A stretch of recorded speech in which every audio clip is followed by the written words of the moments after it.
maqaan koo Firoomsaa Araarsaan jedhama. Waldaan koo asumadha. Kanan jiraadha asuma naannawaa Finfinneeti. Biyyi koo Gindabaratidha. Ani yeroo baay'ee waldaa kanatti naa kadhatamaa ture.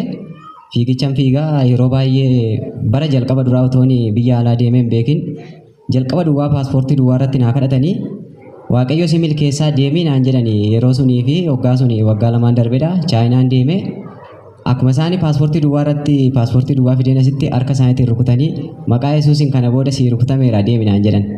Achumaa yeroo sun nan deemee dorgommii lama akka naqee nan mo'adhe. Ani achumaananii as deebi'ees dhugaan baanee achumaanan hafee oduma kanaan jiru immoo gidduu gidduutti as charchii dhuman dhufaa inuma naa kadhatama.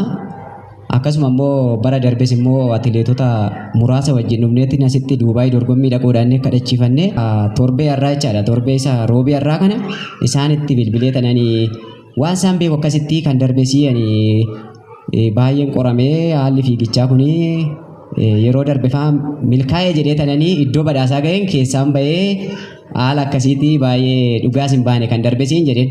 Asumaan isaan asitti saba keessatti walumatti qabanii nu kadhatanii dorgommii dhaquudhaafanii dorgommii kunoo nan qabaa sanbata kanaan jedheen kan roobii dheengaddaa.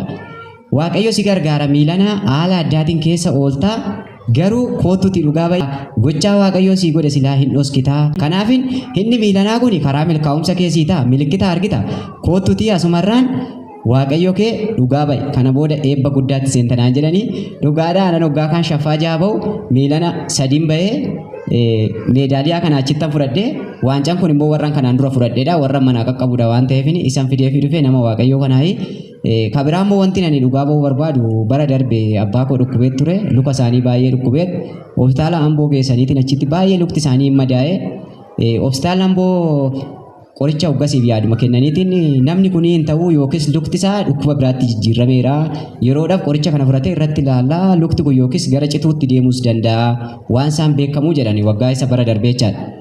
Achumarraan gaafa kaanitti asuma nu bira dhufaniitiin charchii kana na fidee asumatti isaan namni Waaqayyo dibatatti godhaniifitiin maqaa Yesuus Kiristoos fayyitee ertadhaniini manni yaalichaa garuu ganaa wixxeetii eeguuf yookiin lukti kun garamitti deema kan jedhu hospitaala Amboo eegaa jiru sana booda isaan riiverii yookiin gara Finfinneetti fa'aa erguuf ka'anii isaan azufanii yeroo sunitti hin kadhachiifamee fi torbee lamaa immoo sadassaa sunitti akkasuma irraa badeetti biyya nagaa isaanii galanii allukti irraa cita jedhanis immoo homaa tokko hin taane.